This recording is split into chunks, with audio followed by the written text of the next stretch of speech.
నేటి మనుగడ కోటి అలలుగ పొంగు వరదల వేగాన పడిలేచు అలలకు తీపి కలలకు లేని అలసట నీకేలా నల్ల నల్ల నీళ్లలోన ఎల్లకిల్ల పడ్డట్టున్న అల్లో మల్లో ఆకాశాన చుక్కల్లు అమ్మాయంటి జాబిల్లమ్మ అబ్బాయంటి సూర్యుడమ్మ ఇంటి దీపాలవ్వాలంట దిక్కుళ్ళు ఎవరికి వారే యమునకు నీరే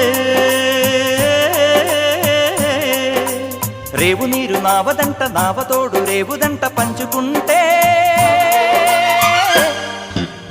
గోరువంక వాలగానే గోపురానికి స్వరాల గణగణ గంటలే మోగనేలా గోపబాలుడొచ్చినాక గోకులానికి పెదాల కిలకిలా పువ్వులే